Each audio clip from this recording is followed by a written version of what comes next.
here with a special treat. This is our third and final keynote of the conference. Jacqueline Reiter, who you all know from the podcast and her brilliant both naval and political histories.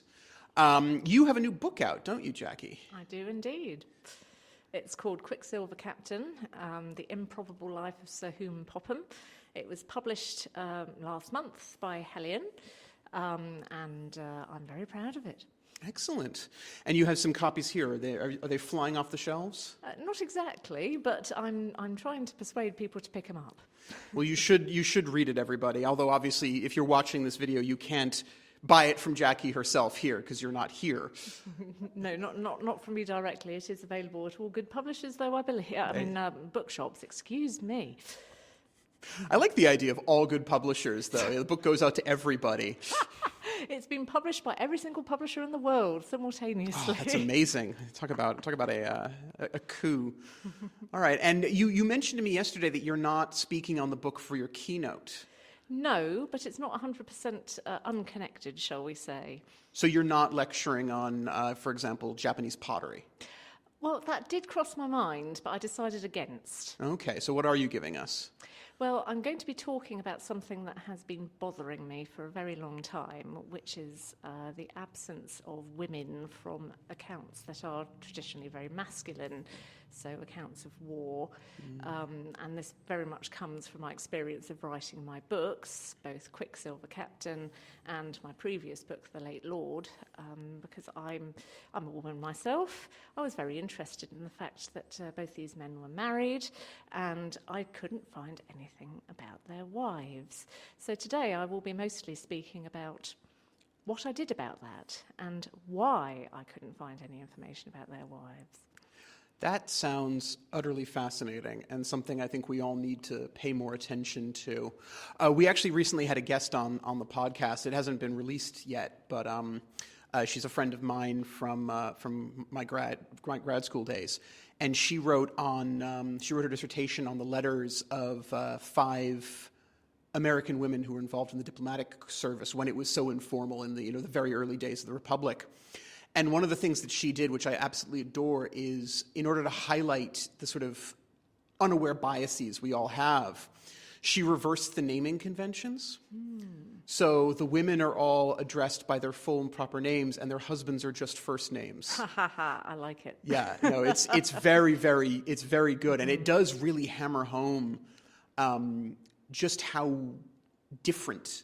Just how used to the problems we are, and to the point where they don't even become problems. Yes, indeed. Yeah, so I think we need more of that. Can we persuade you to? I mean, obviously your book is just out, so you're currently in that I can breathe moment.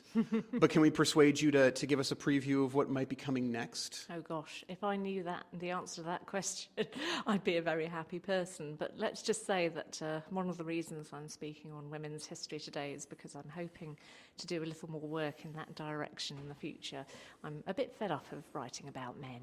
I completely understand. I mean, everyone but men is completely fed up with reading about men. And speaking of men... Hi. That's an introduction, I suppose. Well, I was going to give more once you took the microphone from me, but you just started speaking. Mm-hmm. We probably haven't worked this one out in terms of whether or not the listeners/watchers have the slightest clue what's going on here. So if you're wondering what the hell happened, Luke was basically Luke, which won't surprise them at all. But yeah, having jumped in halfway through the interview and having no knowledge of what you were talking about and with my lunch in tow, really excited for your talk later. No pressure, obviously. Can you believe Jackie messaged me going, "Why have you given me a keynote?" To which my response was, "Because it's you.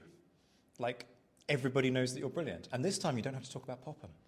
Well, I am going to be talking about him a little bit. Oh, no. Sorry. No, surely you kind of hired the exorcist. Surely you've cleaned the building of all vestiges of Popham's ghost. Like, it's not even... Why you asked me to bring the white sage. Yeah, and the garlic. It's not even been a month yet. She's still camped in my living room, I'm afraid. But how is the book going? I think, I don't really know. It was published over the summer. Everyone's gone on holiday, including me. But all I can tell you is that a lot of people have been messaging me to let me know that they enjoyed it. Fantastic. So far, nobody has told me that they've hated it, so long may that last. And even my mother's read it. Fantastic. And if you knew my mother, you'd know that was the highest praise available. Just reading it Yes. is the praise. Okay. Quicksilver Captain, hellion.co.uk. There you go. There's your publicity. Thank you. Did she say it was tolerable? She said she really enjoyed it. That is high praise. Yeah. I can't remember the last book she read. It was probably over a decade ago. Well, all right then. So there you are. If you, even if you've read a book since then, it's time. Read another one. Quicksilver Captain. Quicksilver Captain, hellion.co.uk. And don't speak to Uncle Jeff about it. Never. All right. Thank you both so much. No worries, mate. Hello again, folks. Please remember, we're still fighting back from that Spotify nightmare. So please do 2 really simple and quick things to help us rise from the ashes. First, whack that subscribe button, especially if you're listening to this on Spotify, because you're likely to have been disconnected. But whatever platform you listen to your podcasts on, please just do it anyway to make sure you can stay connected to us. Second, like and leave a comment. It helps bump us up the algorithm to reconnect with our lost audience. If you're a fan of the show, you can leave a 5-star review. Go on, you know you want to. And did you know that you can now join a mailing list to get regular updates on all the news about newly released episodes, meetups for patrons, new lines of merch that have dropped, and all the hot gossip about what's coming soon? Because let's be honest, this show is all about the hot gossip. To sign up, go to www.thenapoleonicwars.net. Much love to all my Patreon supporters who are enjoying a rejuvenated and revitalized offering of perks on Patreon. Head to patreon.com/the Napoleonic Wars pod to find out how you can join a buzzing community of like-minded Napoleonic nerds who are enjoying things like courses, socials, a book club, green room access to recordings, early releases, exclusive episodes, and much more.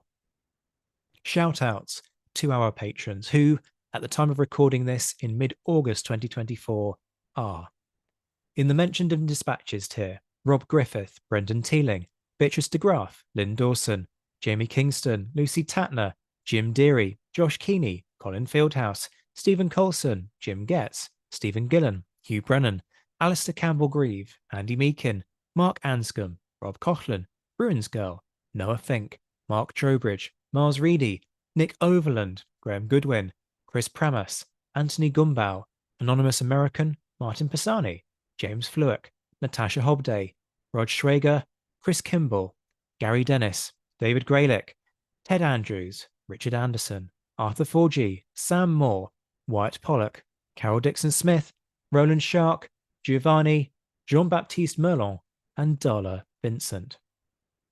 And the Admirals: John Haynes, Ryan Diamond, JC Kaiser, Bob Burnham, Mike Guest, Liam Telfer, Todd and Laird Campbell, Rachel Stark, Mark Duckers, David Maxwell, David Priest, Graham Callister, Sean Sullivan, Stephen Ashworth, Dan Hazelwood, Kate Walcombe, Clemens Beman, Charles McKay, Reto the Sci-Fi Fan, Tim Day, Mark Chestnut, Jason Morn, and the enigmatically named Zed.